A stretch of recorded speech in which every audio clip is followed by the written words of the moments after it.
Hi, Jill and Jeffrey, and welcome to the Truth About Weight Loss Summit. Thanks so much for being here. Hi, AJ. Glad to be here. Well, I know you guys from your wonderful cookbook, Plant-Based Cooking Made Easy, and from your wonderful YouTube show. But until I actually heard you on another summit, I had no idea you had an incredible story of weight loss and transformation, and I would love to hear about it. Sure. Yeah, I think I didn't lose as much weight as Jeff, but we both had a lot of other improvements on our health from doing what we did. You want to go ahead and start? You can start. Yeah, we started, we used Dr. Furman's book, Eat to Live. And I had just turned 40 and I actually hurt my back. We had just moved. So we kind of dove into doing this, and all I could do was walk. Couldn't really do any kind of exercise. So it was just eating and walking, and I lost 70 pounds in about 3 months. So we were living in New Zealand at the time, and we're on a visa, and their visa system can be very strict with health issues. So if you are on a visa there and you get sick and you're seen as a burden on the healthcare system, they can actually not renew your visa and invite you to go home. Invite you to leave. back to your home country. So there was a lot of pressure on us because we had to have physicals for our visa. So in getting the physical, I actually found out that I was stage 1 obese. So I was like just my BMI and like where I was at. And I was pre-diabetic. So I had all the indicators, and I was just turning 40, where, I think people our age, like 40 is kind of the new 50. It's like I have friends that are my age that are facing heart conditions and that typically were later. And I think it's because we grew up eating, the typical American diet from childhood.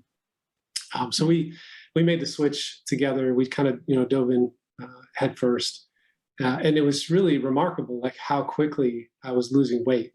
Like it just seemed like I was melting, and we were just walking. So we were very strict. So we weren't using the oil and all this stuff like we do on our show.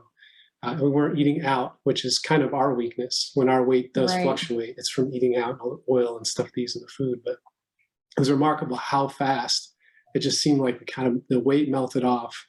I think we both felt, because Jill lost a good 25 pounds. Yeah, and she's pretty tiny already. Yeah, we felt amazing. Even after the first couple days, really. I mean, I think we were surprised, and we were shocked because we were eating so much. I mean, that's our favorite pastime. We love to eat, but it gets you in trouble if you're not eating the right things. So we were eating, obviously, all of the right things because, the weight loss was effortless. I started out, I was, just having aches and pains and just waking up feeling terrible every morning. I was having heart palpitations, migraines. I grew up, probably a majority of my life with headaches every third day and a migraine every couple of weeks. That's just been my life. And since day one, I think it wasn't until we were in for a few months that I realized I hadn't had a headache since we started, which is just unheard of for me. So I was happy just with that. The weight loss was great, of course. So you're living in New Zealand, and Dr. Furman is one of the experts on this summit. How did you even hear about his work, and what made you decide to try it? There's kind of a karmic thing. I had given a book probably 10 years prior to a friend of mine that I worked with on Paul Bragg on water fasting, because I was into water fasting at the time. So all these years later, just out of the blue, I got an email from him, and he said, hey, you gave me this book on fasting 10 years ago, and it started me down this journey of health and food. And I recently found this book, Eat to Live. I think he'd lost like 100 pounds. It was remarkable. And then his mom had lost a bunch of weight. She had gotten off her medication because she was diabetic. She had gotten off the insulin and Metformin and that. And he's like, I just wanted to pass this along to you, send this back to you. So it was just like, it fell from the sky. Right. Yeah. And we both read it, and it just clicked, because we'd struggled with weight for many years. Just, the regular yo-yoing, we tried all these different ways of eating, but weight hadn't really been too bad of an issue until after we were 40, really. And once we read the book, it just clicked. We were like, wow, we've been doing all of the wrong things. We thought we were doing all of the right things. We were living on a farm. We raised chickens and ducks, and we had our own eggs. The neighbor had grass-fed beef that he ran them on our land. So we got half of beef for the year. You know, it was all grass-fed, organic. We were drinking raw milk, all of these things. We didn't know that we were actually killing ourselves. You know? So we were very much like back to the land, local. We were trying to implement all that stuff, and you know, the idea of grass-fed animals somehow being healthy, and we just kept gaining weight. You know, just over the course of time. And we did. It's worth saying, we did Furman's book. We mostly followed it except for eggs the first time we did it. I don't know why we did that. So we both lost some weight initially, just like I think it was like 20 pounds I lost. But then we kind of went back. We started going out to eat again, and we didn't really stay with it. And when we finally did go back, because we had gained all the weight that we lost back, when we went back and did it, you know, when I turned 40, that's when we stayed with it. And that's when I lost significant weight, and those things happened. So it was kind of something that we hear a lot from our audience as well. It's like people try something, have a little bit of success, but then they go back to what they were doing before. Right. And then the weight comes back on, usually with more.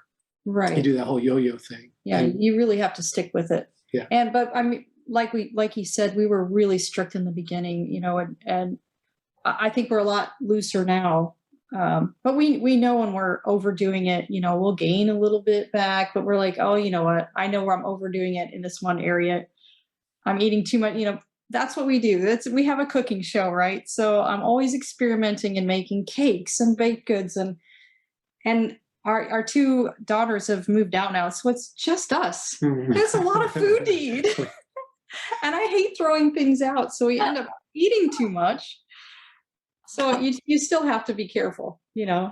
In all honesty, too, I think we know it's really packaged food and restaurant food. Is true. Like if we just ate what we show on our show all the time, which is probably like 90% of what we eat. But during the pandemic and that, it's like, you know, we'll get chips, we'll get food delivered, and it's really easy for that to start creeping back in, and you know, some weight to creep back on. So, but the nice thing is we know like what to do to take care of that. Yeah, your body responds. It's good. And I'm guessing you don't let yourself backslide too much before you tighten the screws again. Usually like 10 pounds in there for me. Yeah, 5 to 10 pounds for me. And you just feel it. I just feel sluggish, and, you know, I just don't feel well. I'm like, gosh, I know I'm doing this to myself. I think for anyone watching it, anyone who has been really heavy to the point that it scared them, and then if you've ever, you know, lost that weight, the idea of going back is not something you want to do. Like, you know how you feel, and you know how you feel about yourself, all of that stuff is sort of there waiting for you. So. Did either of you try to lose weight at other points in your life, and how did you try to do that? We did. It was interesting when we wrote our cookbook. I had to go back and kind of research our life amongst us, like what, you know, books we'd read, and we did kind of everything from South Beach diet to the Zone and that was just over the years of being parents and working, and it's like through pregnancies and after pregnancies, and, you know, trying to lose the weight. I think I gained like 75 pounds when Jill got pregnant with our first daughter. And she had a baby, and I just stayed big. So, but we had tried all those over the years, and this was, you know, pre-internet, so it's like we remember that phase well, where you'd hear about something, be on the news or whatever. Books, you know, going to the library, looking for all the different weight loss books, and and we know now it's so confusing. So many of those are just the same repackaged garbage, which you see like in keto and paleo. It's like they take the same information and just keep repackaging it as South Beach and Atkins, and it's all kind of the same story. It's like, hey, you can eat as much bacon wrapped pork chop as you want, and you're going to be healthy. And it never works. It's the media too. I mean, it's really a struggle. I really feel for people, because it's like information overload. There's too much out there. And the media, you know, feeds into that. Like if, you know, my parents like to watch the local news, you know, so they watch it morning and evening. And I hadn't watched it for a few years. And I went back to their house, and I was just listening to them. And it's this thing, like, I think on Time Magazine at one point, they showed a picture of butter, and they're like, oh, butter is good now, or bacon is good now. And then the next week, bacon's bad, or butter's bad. So these poor people are out there, and they're trying to trust what these news anchors are telling them, or some random doctor is telling them. But then the next week it'll be completely opposite. So I think it's, it's just confusion. And I really feel for people, because that's got to be really difficult to, like, who do you trust?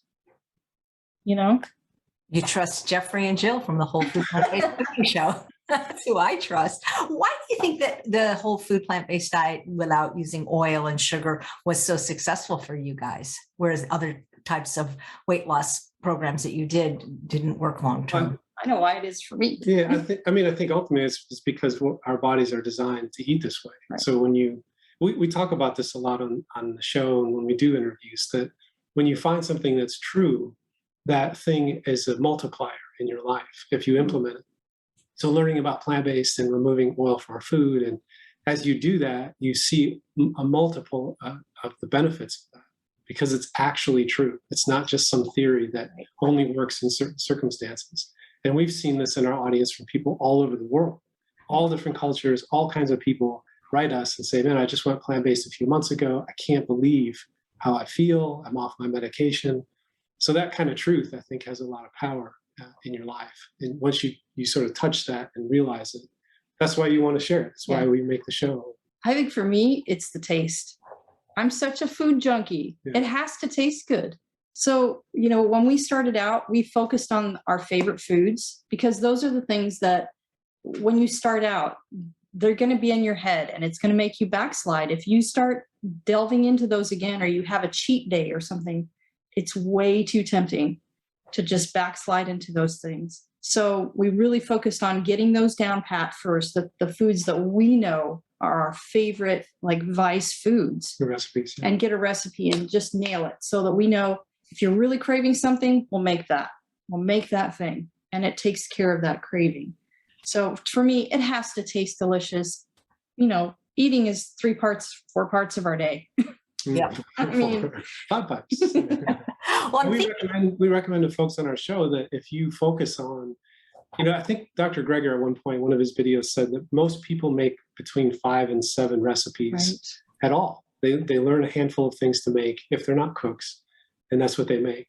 And if you focus on your, 5 or 6 or 7 favorite foods and get a good whole food plant-based replacement for that, then the foods that were your stumbling block and the foods that caused you to backslide can become the foundation of being plant-based. Because like, I can have my pizza, I can have my cheesecake or whatever it is. Yeah. And it's going to make me feel better instead of, make me sick again. So yeah, I think one of the things that added to your huge success on YouTube is that you make not only delicious food, but familiar foods and comfort foods. You make hummingbird cake, you make hot dogs, you make macaroni and cheese. These are things that people love. Exactly. And a lot of those things, in the difference between whole food plant-based and vegan is there are vegan options for a lot of those things, but they're usually filled with oil and a lot of times processed vegan food. So you're not eating animals, and that's awesome, but you're still eating something that's not necessarily making you healthy.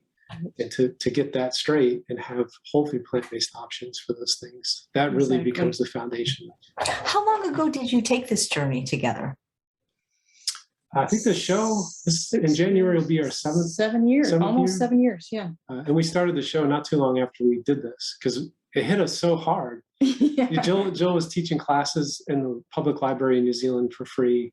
And it was just a handful of people. And then we actually tried to do stuff in our home, which was really strange because we put it on Meetup and we had a lot of strange people. Yeah, one funny thing, because we started out as doing raw food, and I advertised it as a raw food because it was through Meetup. And Meetup is a little bit different in New Zealand than it is here. There's a lot of people that like to surf Meetup groups. So they just kind of show up randomly. They'll pick random ones and just show up just to see what it's about. But this older man came, and he came with a big bowl full of raw fish. And he said, well, this is the raw food. I was like, oh, wow, I need to be way more specific.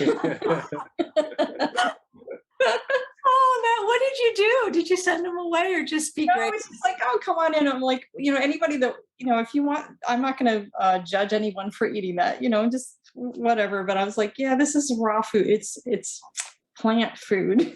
Oh, that's hilarious. That is hilarious. I mean, like, was it sushi or was it just? Yeah, it was like, what's the dish with that's like lime juice and Sashimi, maybe? Oh, ceviche. no, ceviche. Ceviche. Okay. Yeah. Oh boy, that is funny. Do you think the fact that you did it together made a difference? Because so many people watching, and it's usually the woman wants to lose weight, wants to get healthier, but often the spouse, which is often the husband, will not be supportive. We hear that Absolutely. in the comments in our show. All the time. Yeah. All the time. Yeah, definitely us doing it together and doing the show together. Like what we're doing right now uses so many of our life experiences between the two of us, between all the technology and the stuff I did in the past and Jill's family history with like the cooking and baking. And she had all this experience, even though in all reality, she didn't like to cook. I don't like to cook. It's kind of funny. I love to bake. I love to bake. But she, doing it together like that, having that support and being able to cook together and go through the experience together. We really feel for the folks who watch our show that are doing it alone. Right. And we hear that a lot. And we always tell people, like, just if you can stick with it, even for a few weeks, your spouse is probably going to notice because you're going to feel better. They're going to see the change in you and want that too. But there's also things that I encourage people to do, like the spinach thing, adding it to the dish. I love to hide vegetables in the meal, even though our meals are all vegetable. But if they're making something that they are still trying to comply with their spouse and putting meat in something, if you're making like the tomato sauce or some like stews or anything, chop vegetables, greens, anything, mushrooms up really, really small and cook them into the things. So they'll be getting all of those nutrients and they won't even know it. And their taste buds will start to change and they won't even know it. And eventually they'll start trying a little bit of your dishes and they'll really like that one. So I say, focus on that one, make more of that. And then because they're going to start to trust those flavors, they're like, oh, well, the other thing you made was really good. Maybe I will try a little bit of your nice cream or your, whatever you're making. So it's just a slower, gradual process for people that are struggling with, a spouse that doesn't want to do it. But we have a few recipes like the mushroom stroganoff. There's some things that people write in and say, they're like, hey, my family doesn't eat plant-based, but they asked me to make this again. Right. So we try to encourage folks to do that too. It's like, take some of these ones that we know are familiar sort of meat dishes and try them out on your family, or just make some and let them try it. Because a lot of times they'll ask for it again. Yeah. And even don't tell them. I know I told this story a while ago about, I went home for a Thanksgiving and, the rest of my family is not plant-based. So the holidays are tough. I really struggle to find anything that I can eat. So I always go with the intent of, I'm going to make as much stuff as I can. So I know I can have something to eat. So my mom asked me, or I said, you know what, let me take the scalloped potatoes and I'll make the scalloped potatoes. And she was like, well, how do you make that vegan? I was like, oh, there's ways. So I made it. And that was the first thing on the whole big spread of table. That was the first thing that was completely gone and no one knew. I didn't label it vegan. No one knew. So there's a lot of things I don't think people can tell. Yeah. And I love your idea of the stealth method of cutting vegetables small. That's also a great way to get children to eat vegetables, even if they're already vegan and maybe don't like them. And also what that does is lowers the overall caloric density of the dish. Exactly. Yeah, that's so cool. So Jeffrey, you're a tall guy. You're sitting down now, but I know you're really tall. So did the 70 pounds that you had on you, you said you were obese, did it show or did it come on so gradually you really didn't even notice? I think when anyone who's gained weight, you kind of know internally. I definitely carried it relatively well, but seeing myself or people seeing me after I lost weight, I think that's where it became really obvious. Yeah. If you lose that much weight, no matter how tall you are, it's pretty clear. I mean, even just in my face and my neck. But it's true. I just kind of swelled up over time. But it's true. Nobody really knew that he weighed that much. They were actually surprised when you said it. I'm like, what? Yeah. Because he's 6'5". That's a lot of height, and there's a lot of weight you can hold in those legs without knowing, because he wore baggy jeans and, baggy t-shirts and stuff. So yeah. I definitely dressed. It's not so easy to hide when you're short. I'm 5'4". Definitely not easy to hide 5 extra pounds, 10 extra pounds. No. Are there before and afters of you guys anywhere? I maybe should have asked you to bring them, but I'm just curious because you guys look amazing. Yeah, we could send them to you if you want to include them. Yeah, just that It's actually funny when we first were doing this. I went to Jill. I was like, we need to do your fat picture, and she was just mortified. And we're looking through all our pictures for the best one, like which is the one which one makes you look the and fattest? I was like, I'm wearing a wetsuit, and I just look like an overstuffed sausage or something. Like it's not pretty. But those are the ones when you lose weight, it's like you feel good showing that because you can show people like, hey, And we didn't kill ourselves trying to lose the weight, which is the other thing. It's like just walk and we encourage the folks who watch our show. Walking is such a powerful thing. Yep. Walk 3 miles a day. If you can't do anything else, just do that because it'll help you maintain your weight.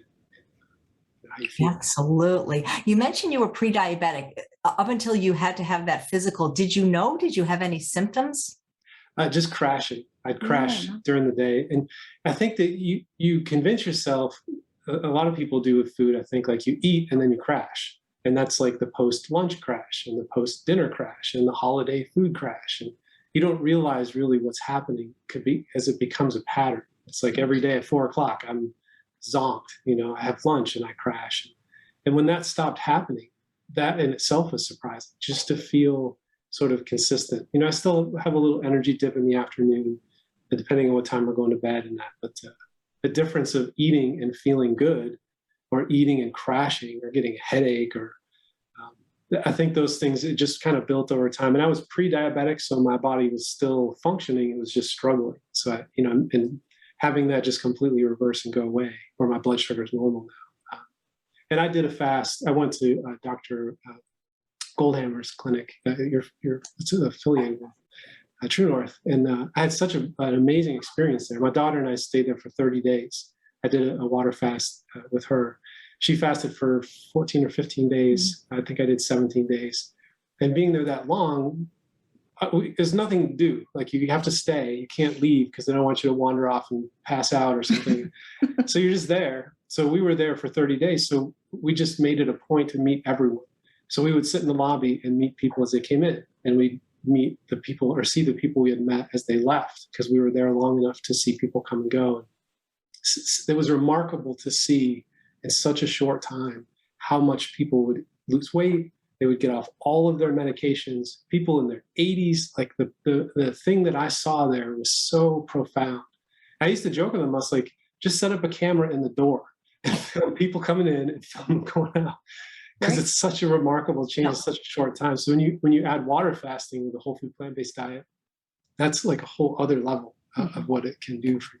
Well, Dr. Goldhammer is an expert on this summit. I agree with you. A documentary on True North would be amazing. Did you water fast before you lost the weight, after, during, at what point in your journey? After. I had done water fasts on my own over the years. I had gotten up to about 10 days, and I was kind of scared to go any longer than that without supervision. And the more I learned about fasting, I realized you really want to have medical supervision. But I did the fast after I had lost the weight. I had been plant-based for, I think, 4 years. And it was interesting because they take your blood and do all this when you check in. And they came back with my results and they're like, look, your blood work is what we want to see when someone's leaving here. And you're coming in the door that way. And Soji was so young, our daughter, and they're like, we don't normally have young people here, typically as older people. So they were, really interested to see someone who's coming in with really good blood work. And it was fascinating because they took my blood over 3 weeks, just, water fasting. And my blood work basically remained the same. So to see that without eating at all, just drinking water for 17 days, that my cells and the nutrition that was stored in my cells and my body's ability to manage that was so incredibly consistent. So looking at my blood work over these weeks, they'd come and we do the review and they're like, yeah, everything still looks great, which you don't normally hear from a doctor when you're getting blood work. So. That is incredible. Even though you were already eating wonderfully before the fast, did anything happen like in your taste preference or taste change after the fast? Oh, definitely. It was funny when you come off a water fast that long, you first start on juice, just like very, very fine watered down juice. And as you come back, everything you eat tastes so amazingly good. There was a grocery store right behind True North. There's like a small bodega grocery store, and they had a huge basket of heirloom tomatoes that someone locally was growing and selling in the store. And I would go in there once I could do solid food, I would go in there every day and just fill a grocery bag with them. And they also had these little beautiful mangoes.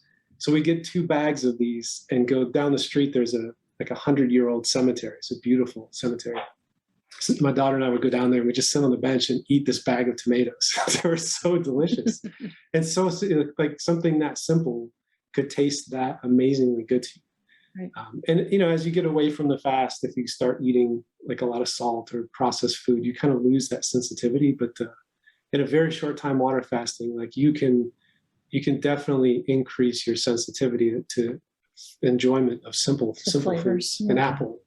Right. And that's why Dr. Goldhammer does it, not to lose weight, but to get those taste buds, you know, reborn so that you can appreciate the taste of whole natural food.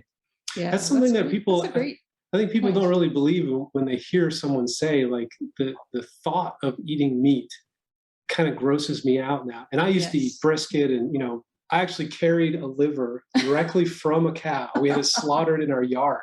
They do home slaughter in New Zealand. I carried this giant liver down the hill and like sliced it up and put it in the pan. You know, I was all in, you know, meat. And even the smell of meat cooking now will make me somewhat nauseous. And that change that happens where your body knows, like, that isn't something that I want.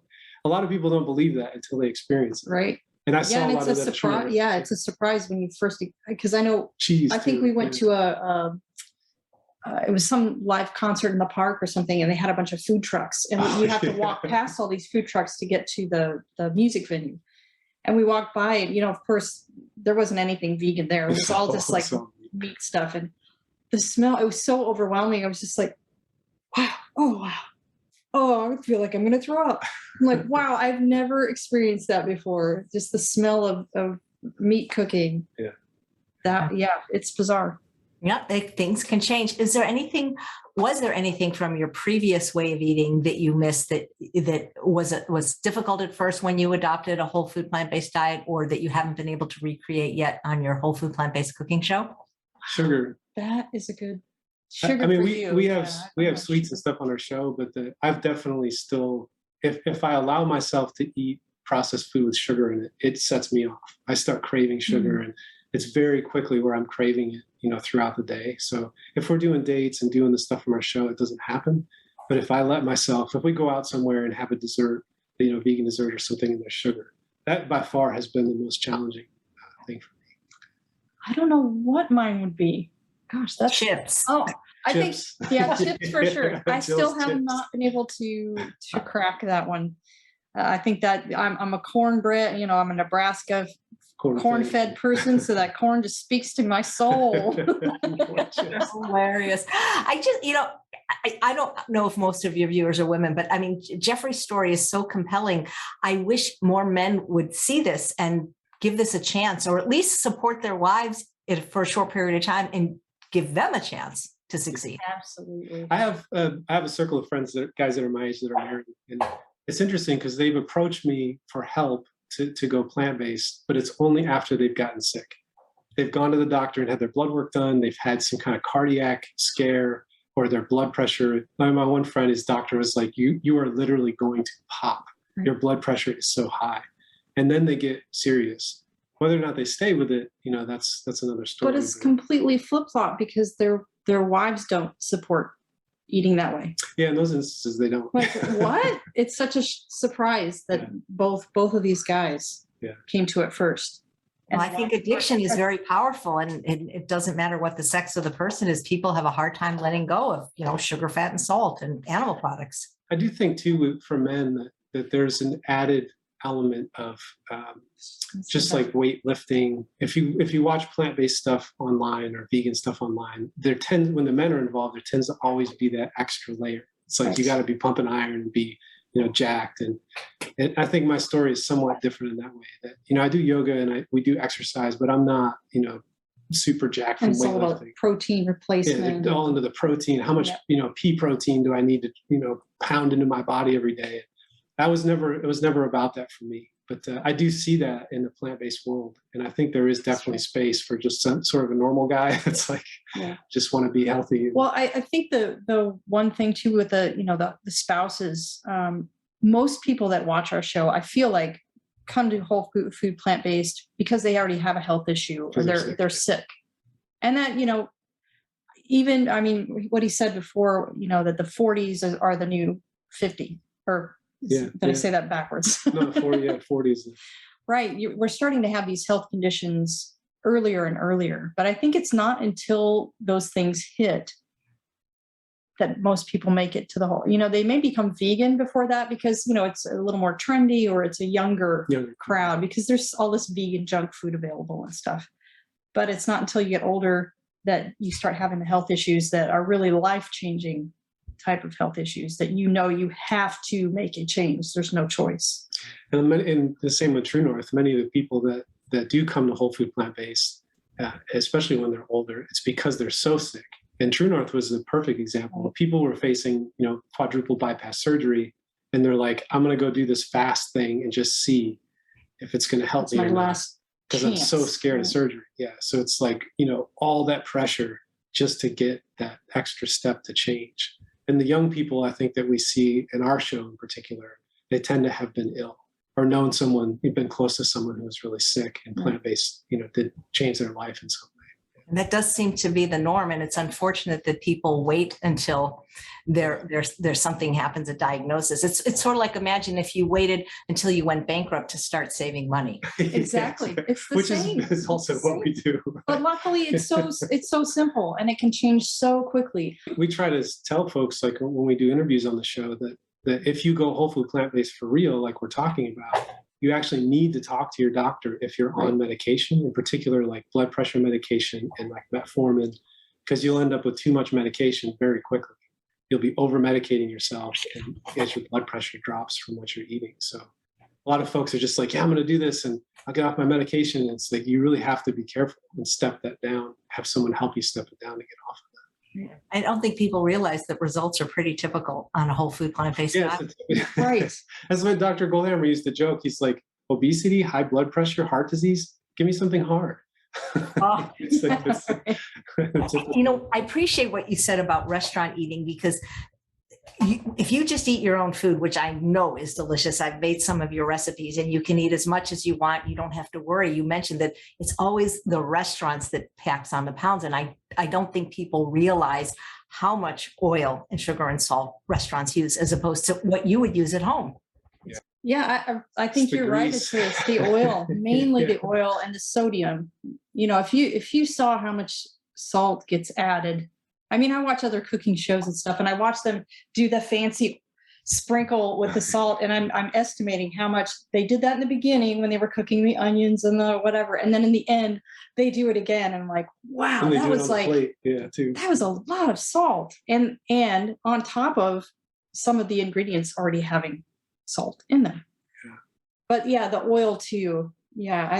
For some reason, so much oil. The vegan food movement, there's not a lot of options where we live here, but when they come in, we'll see an announcement, there's a new vegan joint, and you go there and it is just loaded with, it's all deep fried, greasy, and they say, hey, it's vegan comfort food, and it's always that. It's like the idea of doing. You definitely don't feel good after eating it. You still feel terrible. It's such a misnomer, comfort food, because it doesn't really make you all that comfortable. No, but I remember, because the way I used to eat, in our family, in the Midwest, it's a very heavy substance to the food. I think maybe part of it is just weight. And I grew up in a lot of baked goods. So I miss that feeling of the brick that you have in your stomach. It's just like you get really full, and it's just like that heavy, kind of makes you a little bit groggy. But I never related that to feeling terrible until we changed our diet, and I realized I had this light, energetic feeling. I never crashed after eating. I was like, oh, okay. I get it.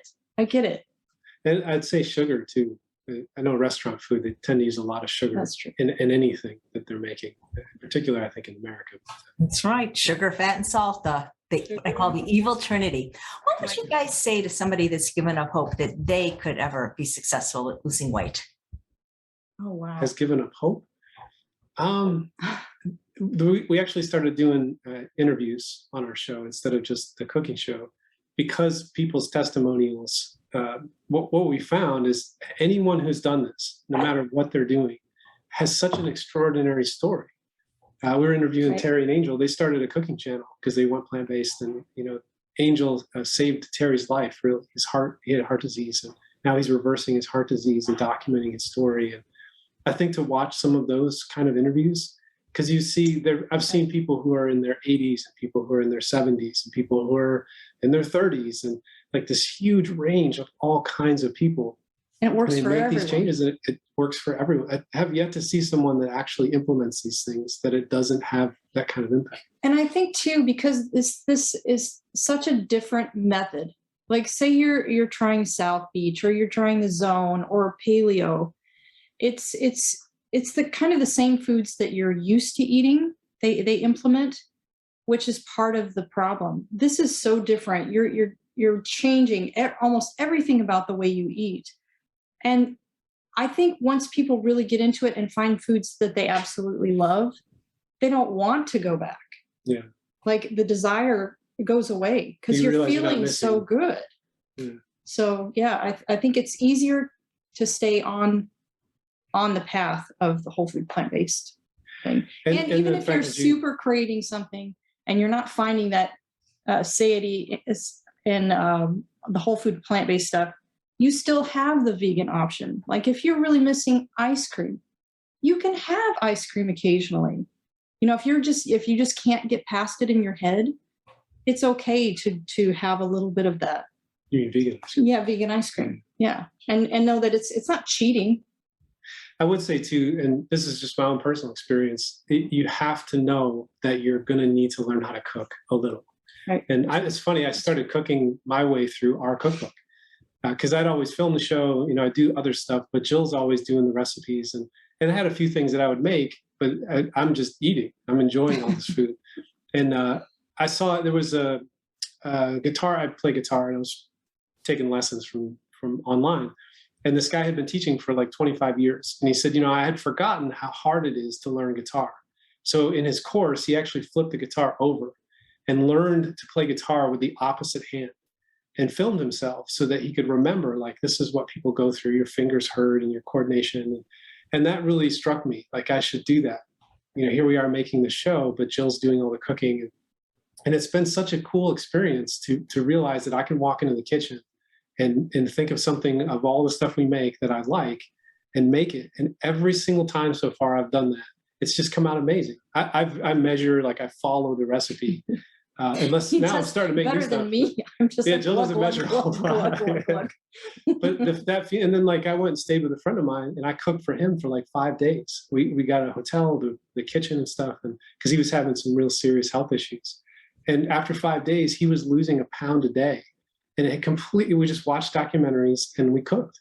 And I taught him how to make these basic things. And I would definitely say if someone is struggling or having that feeling like this isn't going to work for me, you have to get your head around the fact that you're going to need to learn how to cook, because there isn't anybody making this stuff that they're going to bring it to you. Yes. You're going to have to do it. Yeah. Boy, we're hoping for those companies. I mean, there are some plant-based companies out there that they're getting close. They're getting close. There's still oil and salt, but yeah, Splendid Spoon is pretty decent. I know there's a couple. There's a couple others. I can't think of the names of them right now. But You mean like they deliver food to people? Yeah. Mama Says has a pretty good line because it's oil free, and there's one that's even sugar and salt free. Oh, that's fantastic. And then the Plant Pure folks, they have some stuff. Right. But you can't eat that all the time. It's like you're going to have to learn how to cook, but it doesn't have to be like an Instapot is incredible. It doesn't have to be difficult. You can just chop up a bunch of stuff and throw it in the Instapot, and you have this amazing soup or a broth or something. And that's part of our focus with the show too, is to focus more on familiar foods with ingredients that most people, even if they haven't switched over to plant-based yet, that they already have in their cupboard. They can throw something together and it's going to be delicious. So yeah, you guys definitely accomplished that with your book and your show. So I hope people will check it out. And one more question for you, Jeffrey and Jill. What's the real truth about weight loss? The real truth about weight loss. Wow. It's really, if you get the oil and the sugar and the processed foods out and you eat whole foods, you can cook them. You don't have to do raw and all that, but it's like eating whole foods and getting those added ingredients out and walking, I think. just some flocking. form of basic. Yeah, you have to have a little of both. You can't just do one or the other. They really go hand in hand. Yeah. Thank you so much. Would you mind showing us how to make one of your delicious recipes? Absolutely. Boy, you're in for a treat. This is so yummy. All right, well, let's head over to the kitchen. All right, Chef AJ. So we're just going to get started. This is one of my newest recipes. It actually just went out on the show not that long ago. So this is an Italian tofu bake, and it's loosely based on, there's this fad that was going around for a while. It was, I think it was like a feta bake. And there was like a big chunk of feta in the middle, and they surrounded it with all of this sauce and these vegetables and stuff. And it just looks so good. But, feta's out.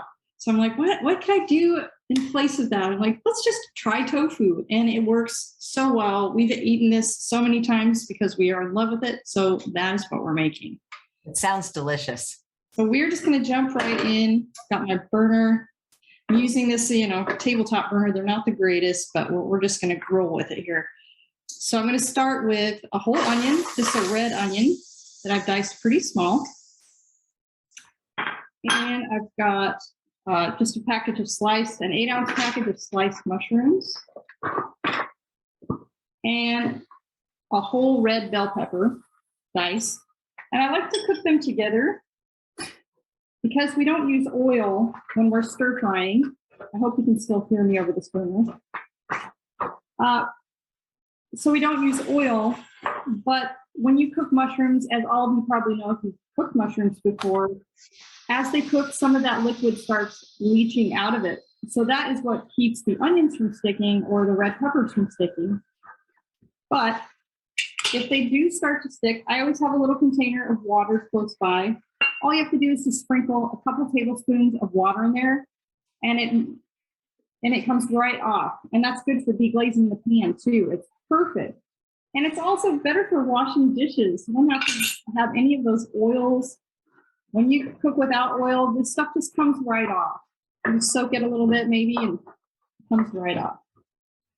All right. You save so much, not only you save calories and time, but it's so much easier to do the dishes when you go oil-free. And maybe you could talk a little bit about that, Jill, because a lot of people still don't understand calorie density and why one of the biggest secrets to weight loss is just ditching the oil. Absolutely. And I can really attest to this because I still have a chip addiction. I love corn chips. I just can't. And I know that you can make them in the oven or in the dehydrator with just regular corn tortillas. But I'd never have them on hand. Or when you want chips, it's a quick thing. It's not something you want to go and prepare. I just never think that far ahead. But oil, oil, I think it's something like 120 or 190 calories per tablespoon. So you think about how much oil you put in that pan before you even start cooking. Usually 2 tablespoons at least. And while you're cooking, sometimes people add more because stuff gets stuck. So that's a lot of extra calories. And, I like how Dr. Clapper explains it. He said you would have to drink like a gallon of olive oil to get any of the nutrients really. Because so many people are like, oh, well, what about coconut oil? What about olive oil? There's so many nutrients and trace minerals in there that you're going to get. But they're so small for all of that calorie load. So it's just not necessary. Get those minerals and vitamins in from your food, not from your oil. So Agreed. my take on it. And people think that it tastes good, but it really has no taste, and it makes you just need so much more salt. Right. I mean, I used to like the taste of olive oil a little bit, when they put it on the top of hummus and stuff, but now I taste it and I'm like, all I taste is that coating. It just coats your whole mouth with that flavor and your teeth. And I'm just like, you know what? That's really not necessary. I'd rather have an olive, just throw some olives on top there, cut the olive oil out. Hey, Jeff, can you get me a bag of spinach? I forgot my spinach to go in here. Yeah, that's interesting that, I'm learning something from you because I was always taught like you saute the onion first and then you add the other things. But I love what you said about how the mushrooms just release so much water. And that's such a great takeaway. Right. And this dish is also going in the oven, so it's going to continue to cook. And it's in there for quite a while.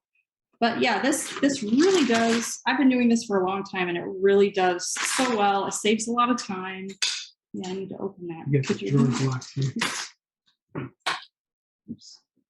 Sorry, I forgot my spinach here. All right, so it is a tofu loaf. So we have an extra firm block of tofu here. It's the 14-ounce package.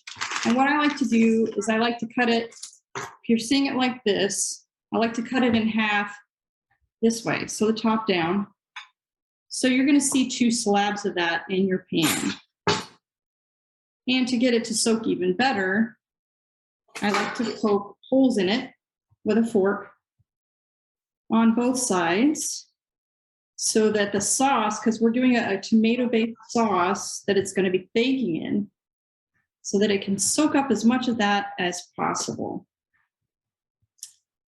And there's also a tip too, if you really like a more firm tofu, you can freeze this a day ahead. And what happens is tofu has water in it, right? So when it freezes, those little pockets of water crystallize. And when you thaw it out, that water seeps out and leaves all of those little holes where the water was for other of your marinades to seep into. And it makes the tofu a little bit more firm. So if you like that, you can do that, or you can use, I usually use the extra firm, like the high protein tofu. All right, that looks like it's about ready. Okay. Yep, I've got that. So what I like to do too at this point, because the vegetables are all still really hot, I love using frozen spinach in a lot of dishes. I feel like it's a great way to add a ton of greens in there. And it's perfect because they're frozen. If you buy fresh spinach from the store, it doesn't last very long in the refrigerator. It gets really wet and gross and smelly, and you end up, I know I end up throwing away a lot of spinach. But the secret to this too is most frozen vegetables are flash frozen, or picked and then flash frozen when they're ripe. So all of those nutrients get like held in that vegetable, rather than most vegetables that you find at the store or greens. They've been picked and they may have been on that shelf or in a freezer container for up to a week before you get it. So it's already, some of the nutrients have already been lost. So because there's so much residual heat here left, I use a half a package. So that's 8 ounces of frozen spinach. And I'm going to turn my burner off. I don't need that anymore. And that residual heat will thaw out the spinach the rest of the way. I shot that big chunk there.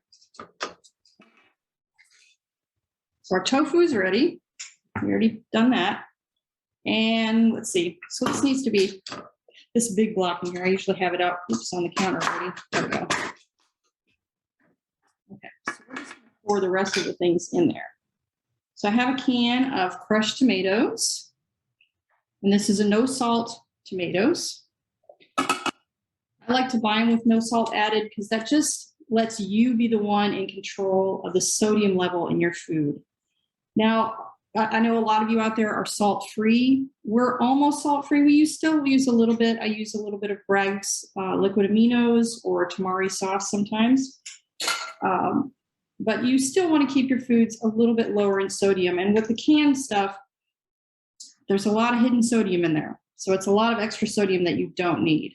Right. And you can taste it. That's the thing when you're cooking with it. I totally agree with you. If people want to use salt, let them add it at the table where they can really taste it. Which ends up being, because you have multiple things that have added salt, it ends up being way too salty. And you can't do anything about that. Once that salt is all there, you can't take it out. All right. So I have a 6-ounce can of tomato paste. And I love using tomato paste in dishes. I think it's just because it's tomato concentrate, it just adds so much flavor to a dish. I just absolutely love it. And, it's all vegetable. Okay, so our spices here, I have a half teaspoon of tarragon. And if you haven't used tarragon, I would encourage you to experiment with it. I think it's such an unusual flavor. It usually is in Italian foods. Yeah, I can't even describe the flavor. It's just really unique. But if you don't have it, it's not necessary. It just adds a little bit something different. We have a half teaspoon of thyme,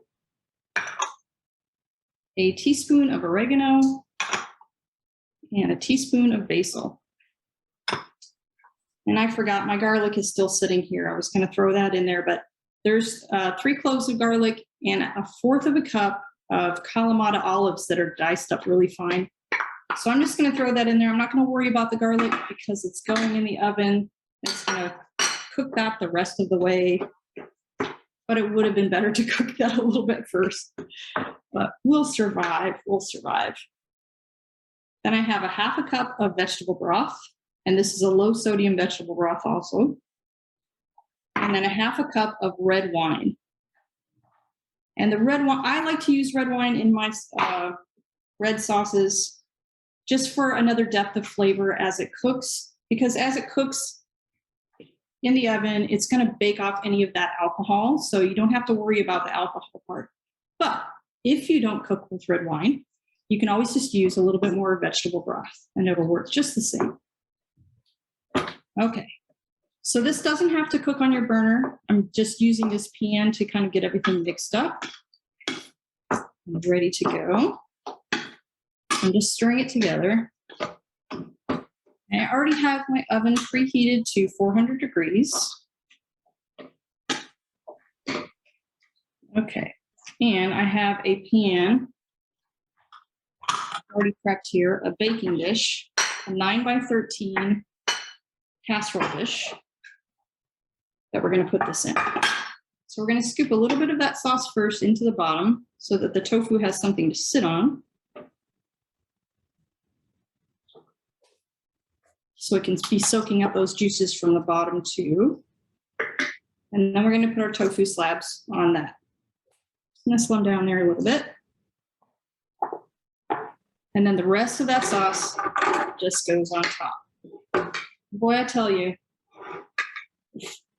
you have to have some strong arms to do this stuff. Some of these pans, this is a stainless steel pan, and sometimes they are heavy. I don't know how people do it with cast iron. I love my cast iron, but boy, that thing.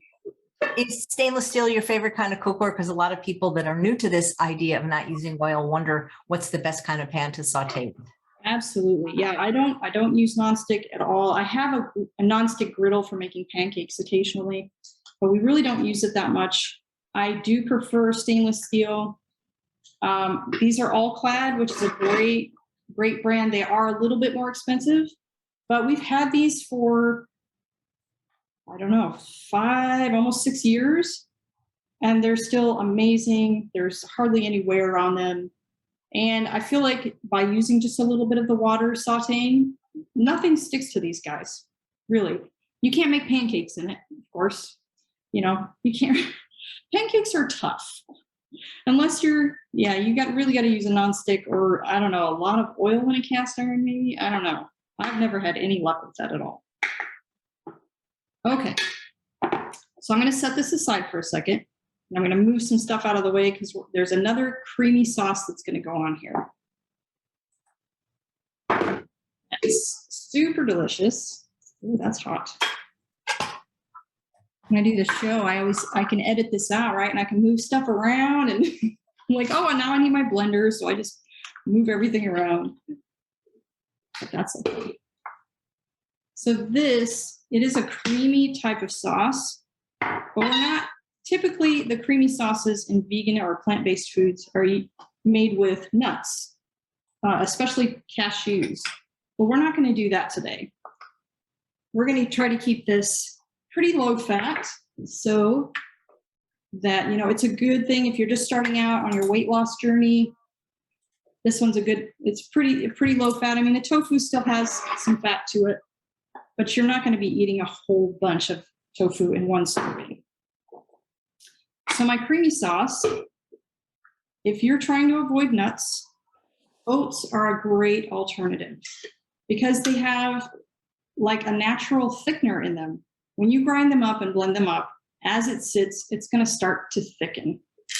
And it's great for thickening like gravies or hotter sauces that,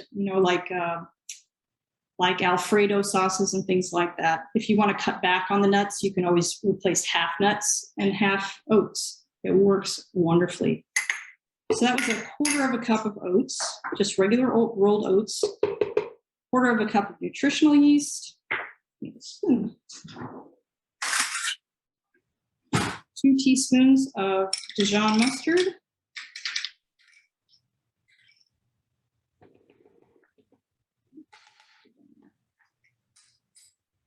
¾ cup of, this is unsweetened soy milk, but you can use whatever plant milk you like. But I would just stress that you look at the labels and you get the unsweetened kind, or the kinds that have as few ingredients as possible, because a lot of the plant milks today, if you look on those ingredient labels, they're loaded with all kinds of extra fillers and stabilizers and all kinds of things. So really just see what's in there, and compare the different things, compare the calories to the cups. It's really a good educational thing to do. And a lot of them have added oils too, and that's what keeps them thick and creamy, and it keeps them from separating. Oops. Okay, and then I have a tablespoon. Where is my tablespoon? Of white wine vinegar, but you can also use apple cider vinegar. I just prefer the flavor of white wine vinegar. And then 1 teaspoon of Bragg's liquid aminos. And I'm just going to guesstimate here. Okay, and now we're just going to blend this up. I'm just using my NutriBullet today because it's such a small amount. A regular blender sometimes has issues with that small of an amount. So it's really better if you have a smaller type of blender. So it's going to be loud.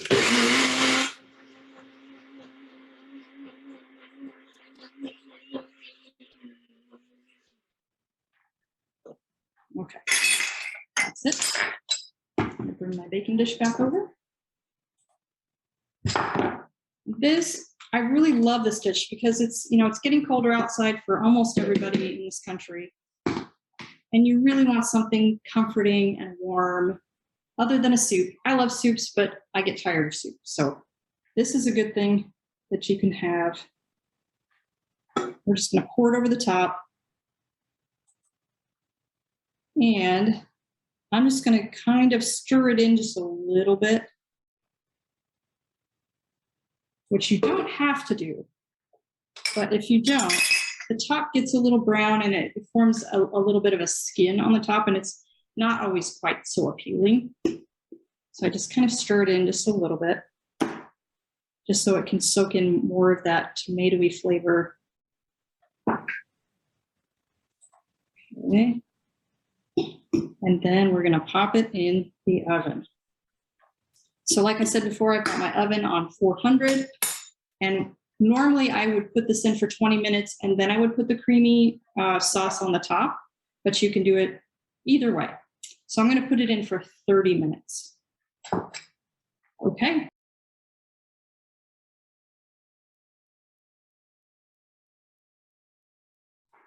All right, guys, it is out of the oven. I don't know if you can see that. I wish you could smell it because I know what we're having for dinner.